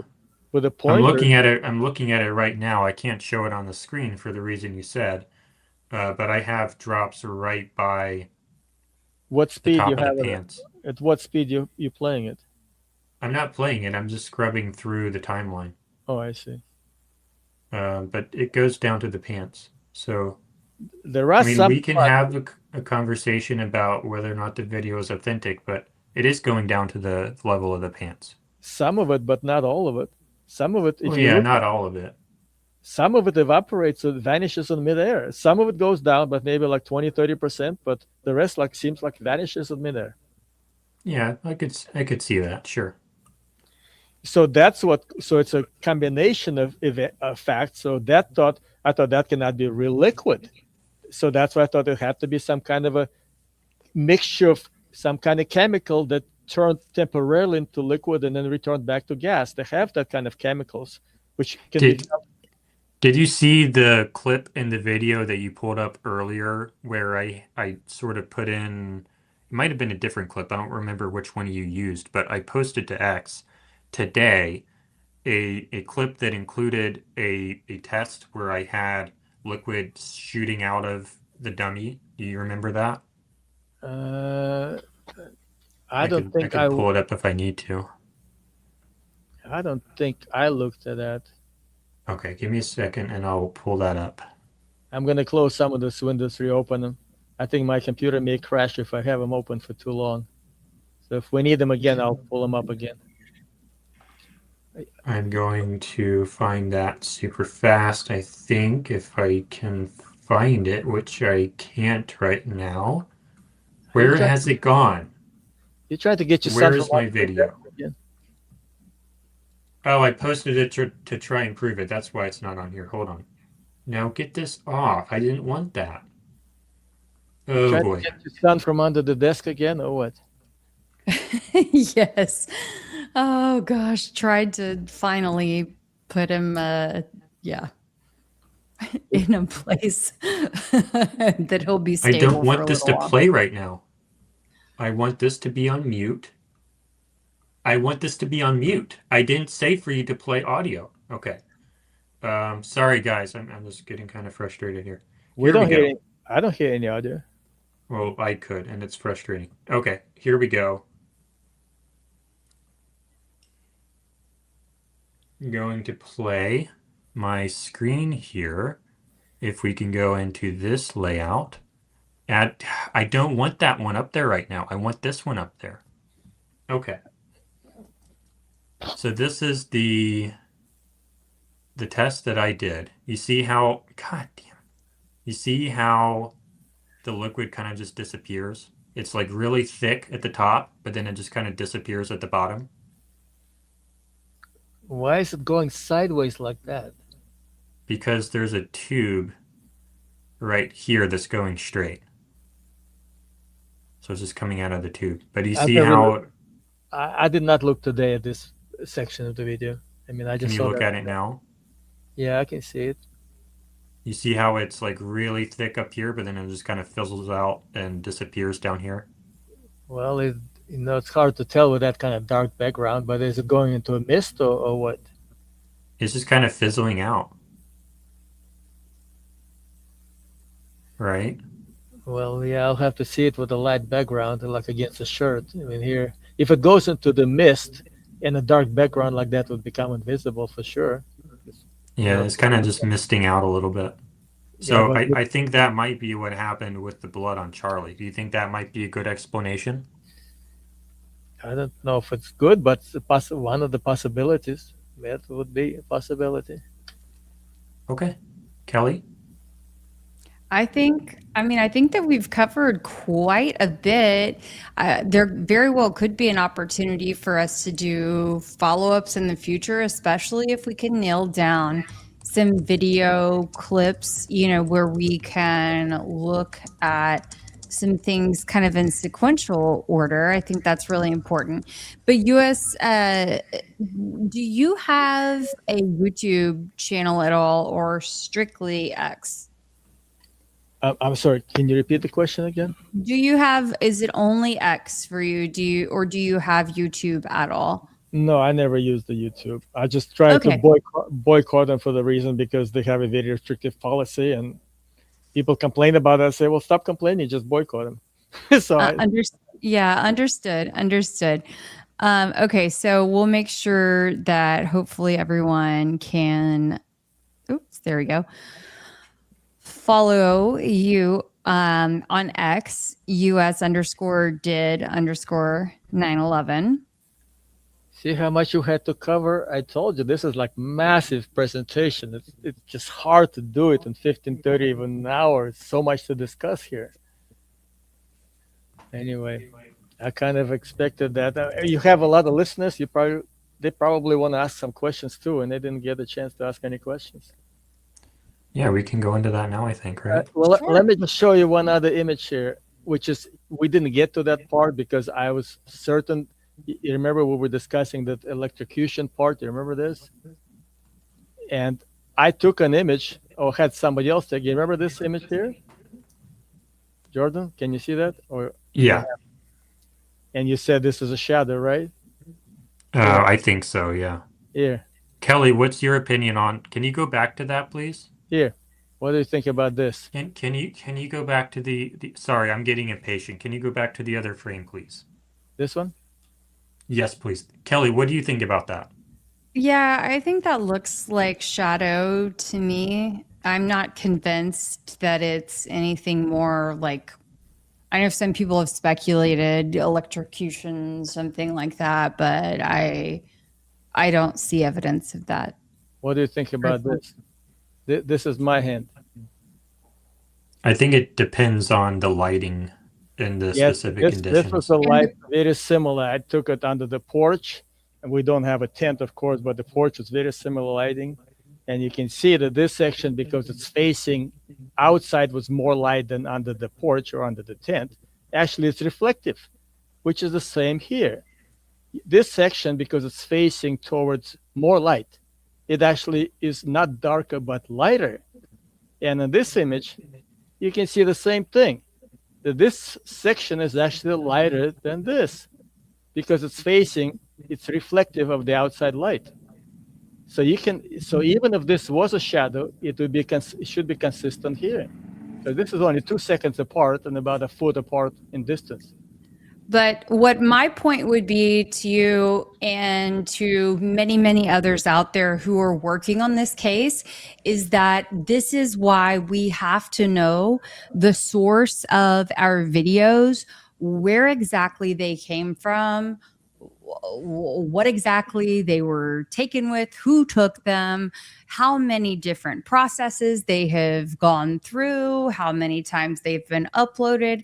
I mean, unless you are the sole holder of the video, the sole uploader of the video, I mean, there's just so many factors. Well, yes, but it's What hard. I'll add is that I really do appreciate going out into your porch and taking a photo and doing a real demonstration. I think Well, that's really valuable. I do. Here's a I different agree with video that from too. different angle. It's the same thing. Yeah, but would you, isn't the lighting there like a lot darker than on your porch? I don't think so. Under the tent was really close, but again, it's not really the darkness; it's the consistency. This is the same lighting here. They're only 2 seconds apart between these two frames. If What do you propose, if you don't think it was shadow, what do you propose it was? To me, this is a burn mark. Okay. That's how much of the hand is burned? Well, in order to test this, you have to electrocute something, and with maybe a couple thousand volts, and I'm not sure I want to go through that kind of testing, sir. So, but are you saying that the thumb is burned, or that the outside of the hand is burned, or how much are you saying is burned? To me, this area, this, and the tips of the fingers, this all burned to me.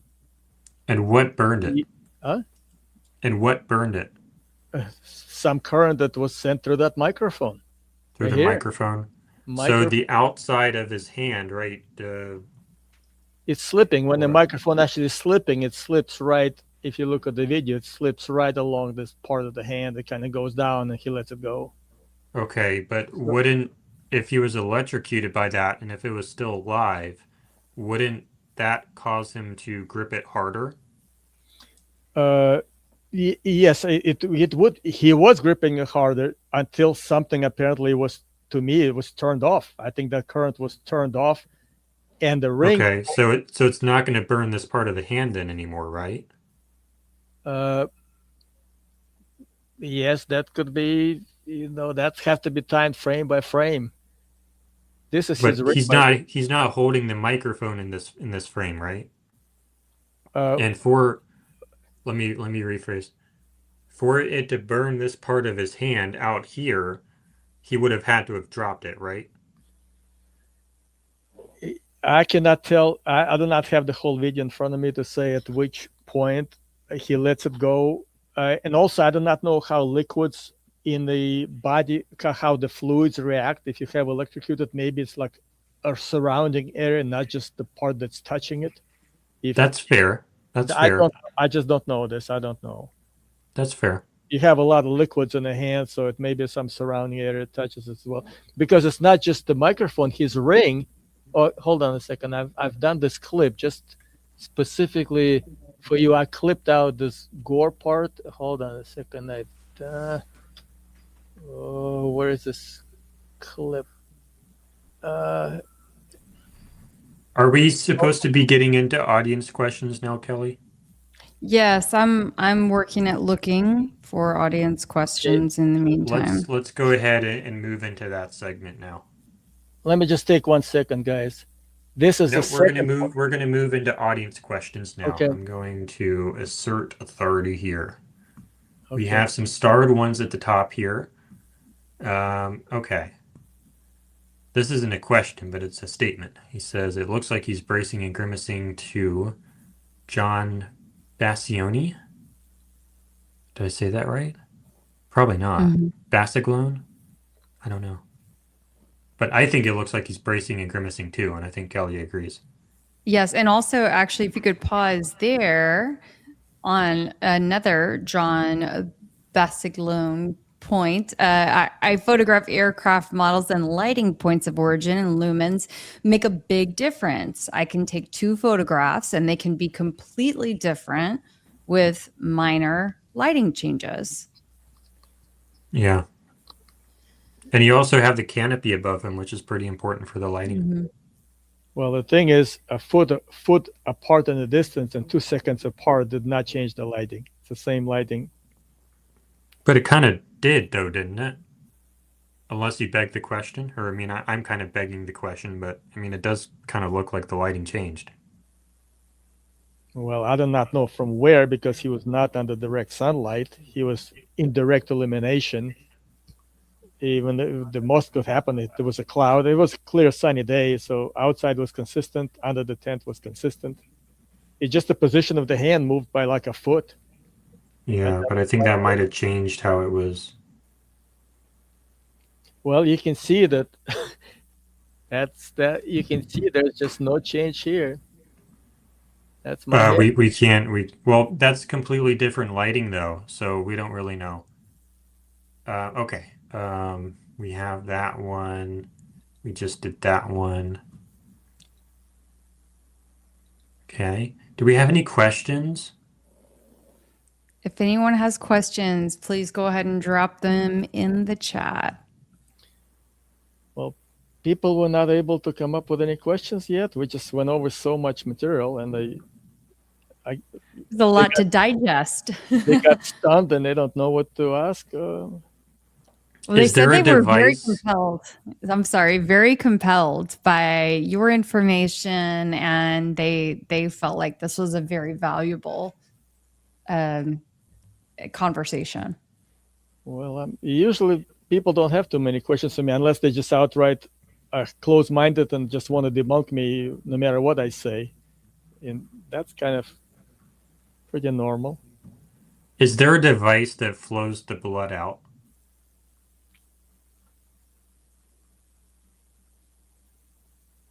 US 911? Yes, I'm here. Is there a device that flows the blood out? I'm sorry. I'm sorry. I thought maybe you asked me to have a question. Is there a device? Is there a device that pumps the blood out? Well, again, that's what my understanding was. You can call me crazy and correct. I think it was a chemical reaction of some elements. We have some elements which under pressure can be dry. If they get mixed, it creates a chemical reaction, can create a liquid, very short duration time liquid, and they can turn back into the original state of gas. So those chemicals can dry. So that's what it looked like to me. There was just no liquid, and it looked that way to me for many months. Now, how did it work out? I mean, this requires some special effects knowledge. I don't know, but that's what it looked. There are some special chemicals that can do that. They can be dry separately. Once you mix them, they can create a spontaneous chemical reaction, blow up. Maybe. Maybe. But I don't know if that's what I would use, though.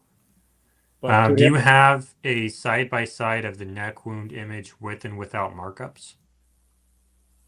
One more time, side by side of what? So do you have a side-by-side A versus B with the neck wound image, one with the markups and one without the markups? What do you mean by markup? My own outline? Your annotations. I have them all worked out from 4 to, I think, frame number 16. I didn't put all of them in this folder. Here I only have 4 and 11. Do you have composite images where you have it with the markup on the left and then without the markup on the right, is what they're asking. I mean, they're not like, is this what you're asking for this image here? I just No. Let's move on to the next one. I just do not understand the question clearly. So this person, I'm going to go back into my screen share here, and remove that one. Add that one. No, I don't want you to add it immediately. No, I didn't ask you to do that. Add to stage here. So this person is saying that because you can see Charlie's pendant and nipples, they're not buying this theory. But check this out.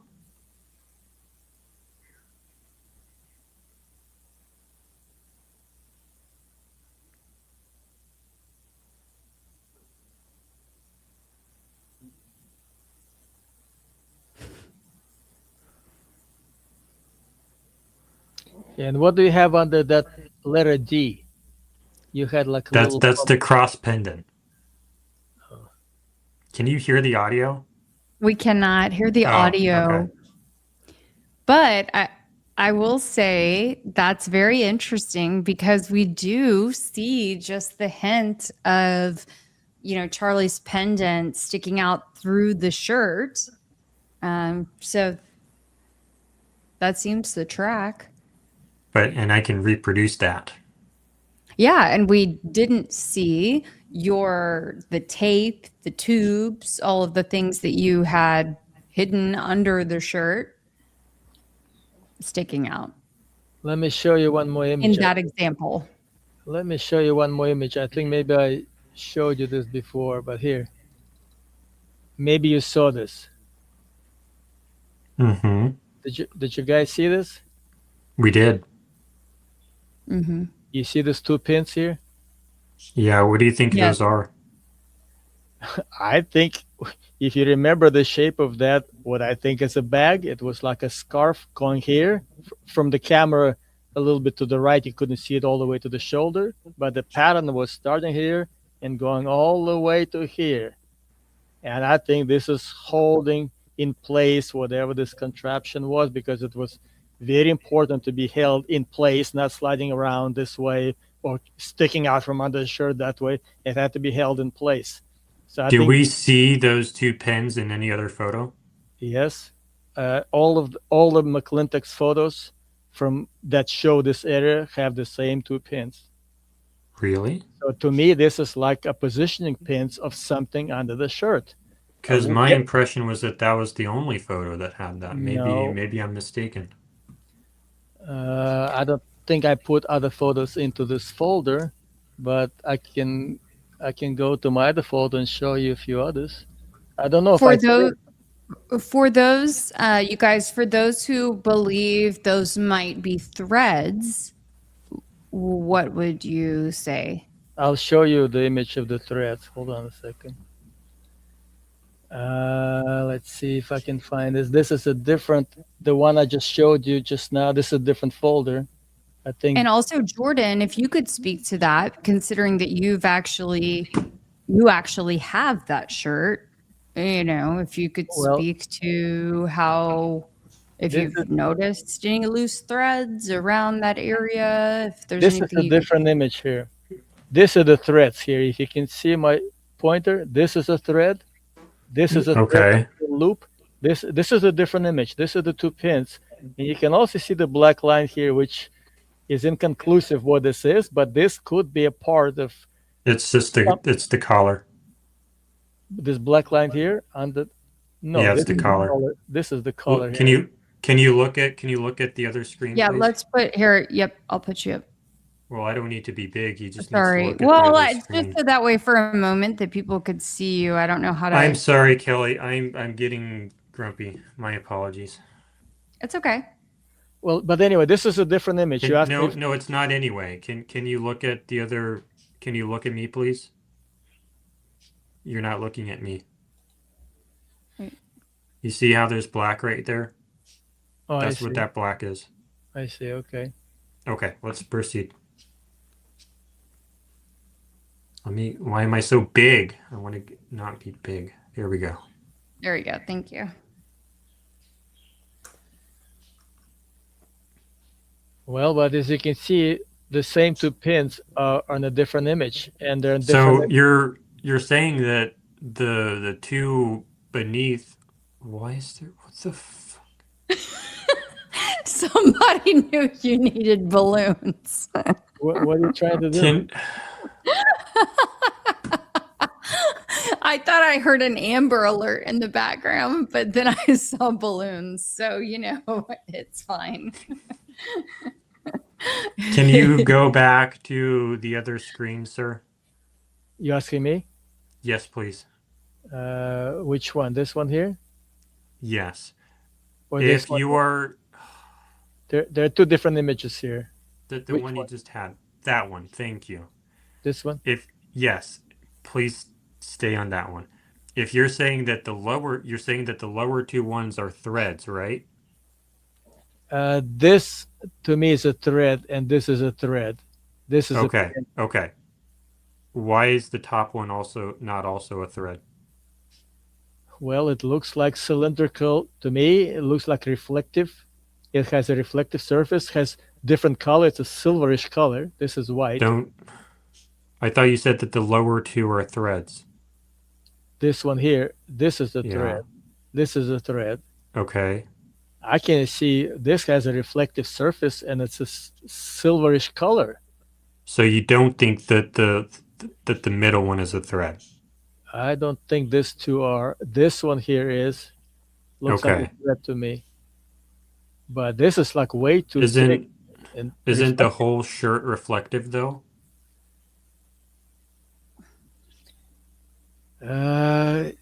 That's